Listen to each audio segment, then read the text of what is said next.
mahata kita moya ma dalla min 50 community moya bita mushkila وجاز لتر ب6200 ما في زيادة جاز كل من سار كم تقول كل ما في جاز لكن أنا باين بقى مويا ده تجيدو سبب سنو حكومة ده كله ساعد مواطنين أصل مويا ده حياة لكن كان ما أكل لكن في مويا تبيت أو حاجة مهم سديد ناجيها المسؤولين في كلام kita مويا تبعتها ده kalau pun anjur le مويا ده. Sounds of the Week on iRadio, your eye on South Sudan. Live from Juba, on air and online. This is iRadio News.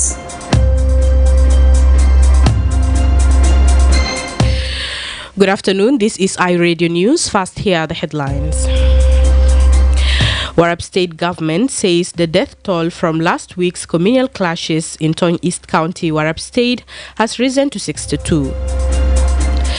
Two sections of the Pakam community, the Manuer clan and the Lieth clan in Rumbek North Lake State, have agreed on the establishment of a special court to try criminal cases and the merging of cattle camps aimed to end intersectional violence. And China and Russia representatives to the UN Security Council say they abstained from voting to extend the arms embargo on South Sudan because the resolution interprets the current situation in the country in a lopsided manner and restricts the implementation of security arrangements. These stories and more coming to you in this news bulletin with me, Baria Johnson, and now the news in detail.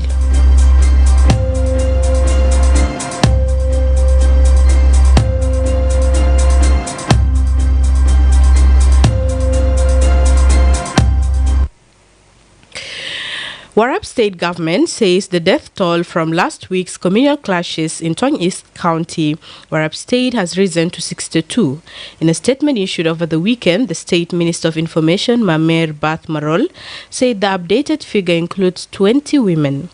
The number of those wounded stands at 36. Fighting erupted between members of the Longjang and Jalwao communities between May 28th and 29th, 2025.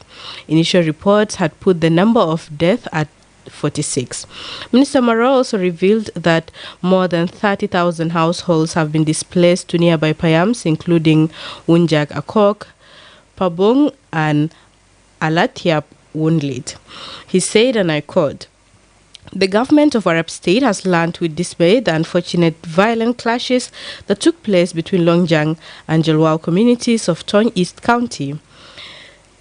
The latest clashes in Tony East County, which have left 62 people dead, among them 20 women and 36 others wounded, as well as the displacement of over 30,000 households, are a tragic setback for peace efforts." End quote. The violence has also destroyed properties and left many families in dire humanitarian conditions. Minister Morel condemned the violence and vowed that the state government will act to bring those responsible to account. The state government said it has launched an investigation to establish the root causes of the violence to ensure those involved are held accountable. Tony East has experienced repeated cycle of deadly communal violence in recent years.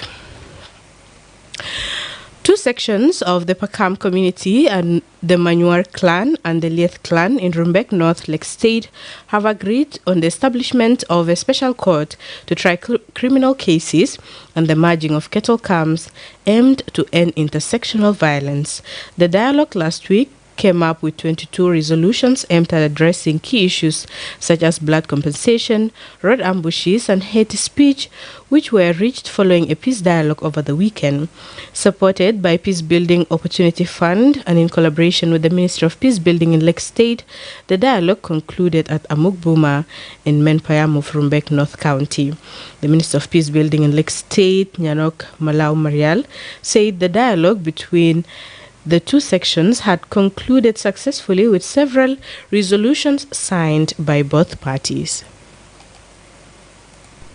Today we have concluded with the 2 days dialogue, peace dialogue between Lieth and Manuel sections of Rumbek North County, and they have agreed on several resolutions, and the number of the resolution they signed was 22.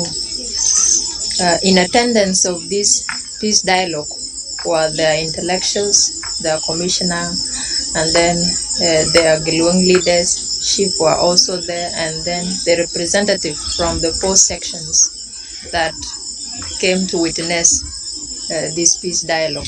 Among the resolutions they have signed, the two major ones, formation of a special court to resolve cases. These communities requested the government to form a special court to resolve the cases that have happened before, and then also to... She added that the conflicting communities have assured their people, especially the Gilwang youth, that they will ensure that this peace dialogue is sustainable. The two communities have also pledged to conduct exchange visits to build trust and confidence. The Commissioner of Rumbek North County, Moses Maker Magog, confirmed that the dialogue addressed differences and grievances between the Manuer and Lieth sections. As government of the county, we have resolved that the culprits are going to be apprehended. That's one of the resolutions. Another resolution being resolved is about the cattle which were being taken away in wrong way by some youth, as well as some houses burned in the areas of Pabuong or Menpayam by use of Malways. They all have accepted, both sides, that they are going to compensate all the things which were destroyed during the clashes between those two communities. Also, it is also being accepted that there is going to be a special court to be formed by His Excellency the Governor, together with the Minister of Local Government and myself, the County Commissioner here. Mary Arun Gol, Area Coordinator for Peace Canal in Lake State, said that the peace dialogue began last week with two pre-dialogues, including one held in Aliet Kettle Camp with the Leth section and another in Malweth Payam with the Manuar section. Today we have conducted the main dialogue for Lias and Manuel dialogue, and we started it last week with the two pre-dialogues. We conducted one in Men, Payam, with Liat community, subsection of Akam, and we proceed to Malwes and conduct another pre-dialogue with the Manuel. Today we have conducted 2 days main dialogue, and it has concluded today successfully. And one of the major reasons we conducted this dialogue, Liaz and Manuel were having some issues among themselves. They were having conflicts since last year. The ships and the Gugwang youth managed until Peace Canal intervened today to conduct this dialogue.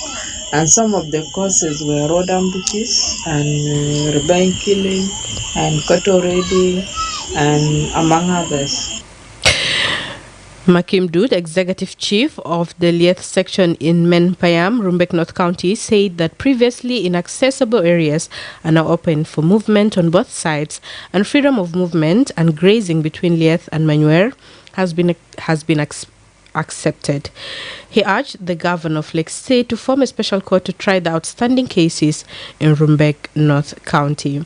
The two main sections have urged other subsections of the Pakam community previously divided and involved in fighting to join them in embracing peace and reconciliation in Rumbek North.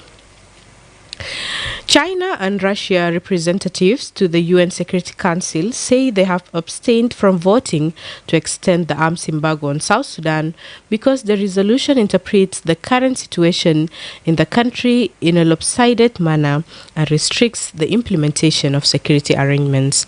Emmanuel Joseph Akile reports. On May 30th, 2025, the Security Council extended for 1 year the sanctions regime it has imposed on South Sudan, which includes asset freezes, travel bans, and an arms embargo, even as some speakers expressed concern that the African position on the issue is being ignored and sanctions are getting misused as a tool for coercion. The resolution was adopted by a recorded vote of 9 votes in favor, namely Denmark, Greece, Guyana, France, Panama, Republic of Korea, Slovenia, United Kingdom, United States, to none against with 6 abstentions, Algeria, China, Russian Federation, Pakistan, Somalia, and Sierra Leone. By its terms, the Council underscored that arms embargo violations, particularly amid increasing political violence in South Sudan, risk fueling conflict, and strongly urged all member states to take urgent action to identify and prevent such violations emanating from their territory. It also reiterated its call upon all member states, in particular states neighboring South Sudan, to inspect, in accordance with national legislation and international law, all cargo to South Sudan in their territory if the state concerned has reasonable grounds to believe the cargo contains prohibited items. Speaking in explanation of vote after the vote, the United States delegate, pen holder of the text, said that the escalating violence in recent months has brought South Sudan to the brink of civil war. John Kelly, acting U.S. alternative representative to the United Nations Security Council, said South Sudan's leaders must de-escalate political tension and negotiate in good faith, urging the unity government to deliver all steps necessary to advance the peace agreement. He added that too many innocent lives have been lost to alarming gun violence, and the arms embargo was necessary to stem the flow of weapons. Commenting on the extension, China's deputy permanent representative to the United Nations stressed that the Security Council must listen to the legitimate concerns of that country and the African Union. Geng Chuang said, and I quote, "South Sudan was founded 14 years ago and has had an arms embargo for 7 years. The resolution interprets the current situation in the country in a lopsided manner. It represents the penholder's national position and undermines the council unity, and elections are the internal affairs of the country." End quote.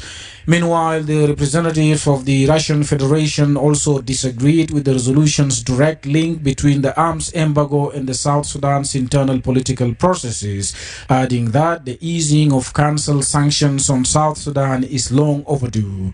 Anna Ivstignieva is the deputy permanent representative of the Russian Federation to the UN. She said, and I quote, "The arms embargo restricts the implementation of the provisions of the revitalized peace agreement, especially on security issues. In other words, they are putting a brake on a successful political process and complicating the deployment and proper equipping of the national armed forces." End quote. Several speakers also echoed the appeal for South Sudan's ownership over its peace and development trajectory and expressed concern about the unrealistic expectations in the resolution. The arms embargo was initially imposed in July 2018 through Resolution 2428 in response to the civil conflict, widespread human rights violations, and breaches of ceasefire agreements. Since then, the government argues South Sudan has made significant steps forward and deserves greater international support, not further isolation. Reporting for our Radio News, Emmanuel Joseph Akile. Thank you, Emmanuel Joseph Akile. You are still listening to iRadio Afternoon News. Over 100 South Sudanese returnees from Sudan arrived in Malakal town, Upper Nile State, via Unity State over the weekend. According to the Pigi County Commissioner, 120 returnees stopped over in Pigi County, Jonglei State, before continuing to Malakal. Suleiman Dengthon confirmed this to iRadio yesterday from Pigi County. أنا استقبلت مواطنين جاء من كود وايد وفي الوقت ده وصلوا لمدينة مقاطعة فيجي وموجهين رسلتهم لمدينة ملكال ولاية على النيل.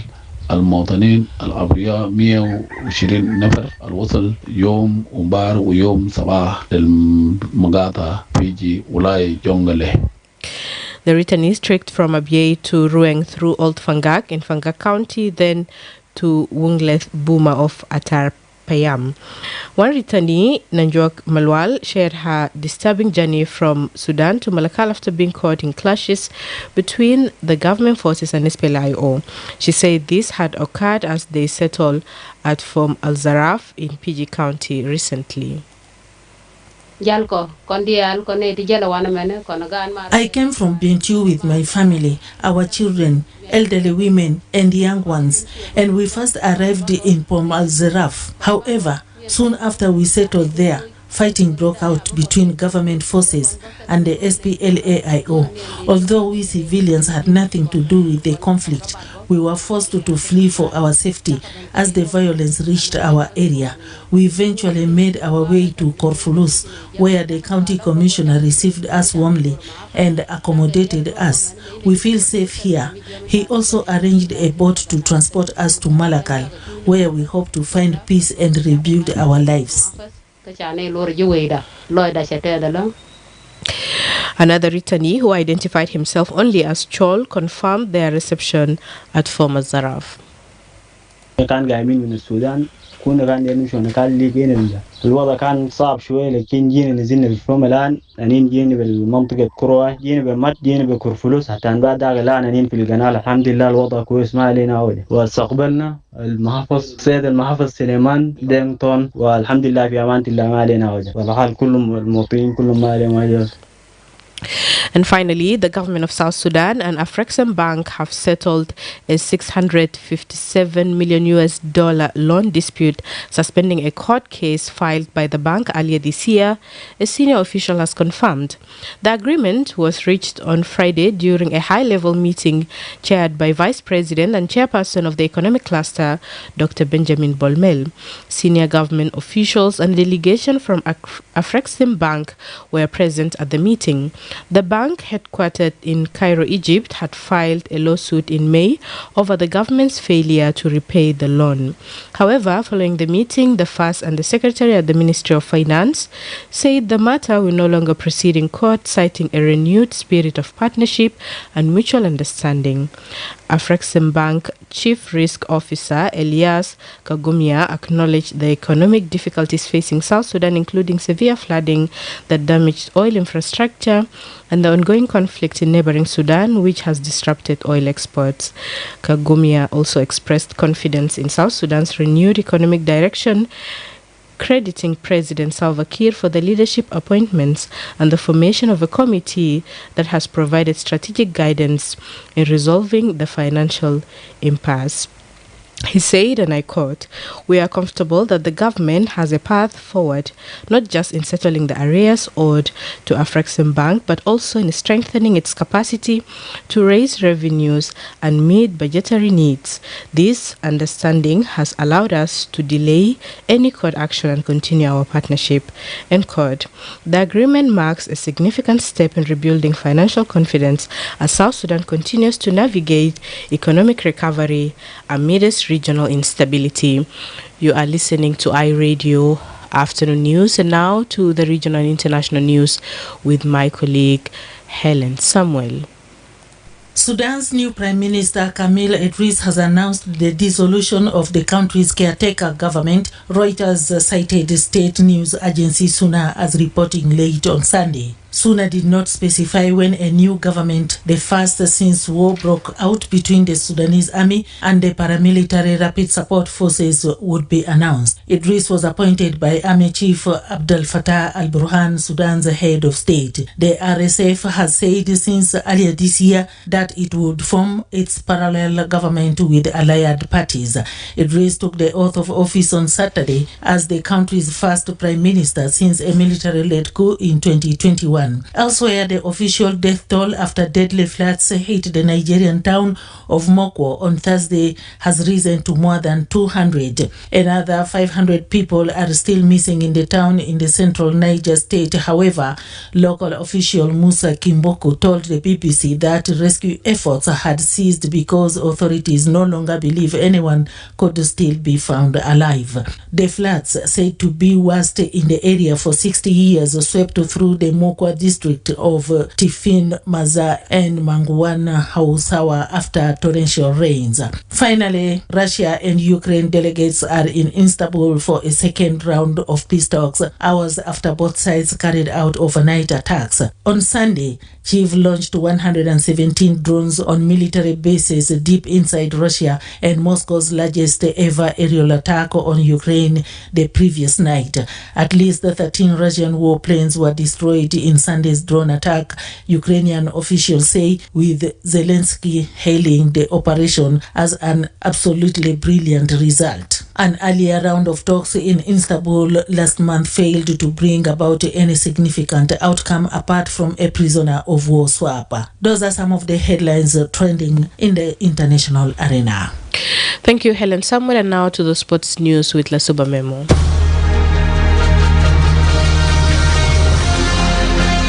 Thanks, Baria Johnson. In the world of sports, Paris Saint-Germain's players celebrated their Champions League victory in the city on Sunday afternoon, hours after trouble broke out across France. The Ligue 1 club beat Inter Milan 5-0 in Saturday's final in Munich to claim their first Champions League title. Luis Enrique's side held an hour-long open top-pass parade through the city, running from the Champs-Élysées on the Arc de Triomphe. Liverpool goalkeeper Koim Heen Kelleher is set to move to Brentford after the clubs agreed a £12.5 million sterling fee for the player, rising to £18 million sterling in add-ons. The Republic of Ireland international 26 is seen as a replacement for B's number one Mark Flecken, who is heading to German side Bayer Leverkusen. The Bundesliga club have agreed a fee of about £8 million sterling for the 31-year-old Dutchman. Manchester United have agreed a deal with Wolves for the signing of Brazil forward Matheus Cunha. The 26-year-old is set to become United's first signing of the summer after the club activated a £62.5 million sterling release clause in Cunha's Wolves contract. Finally, Cameroon Norrie maintained his focus to beat British rival Jacob Fanley in the French Open third-round match disrupted by loud fireworks outside Paris Saint-Germain's stadium. Norrie, 29, was replaced by 23-year-old Fanley as the British number 2 earlier this year, but laid down his authority in a 6-3, 7-6, 7-1, 6-2 win. That's all in the world of sports. Back to you, Baria Johnson.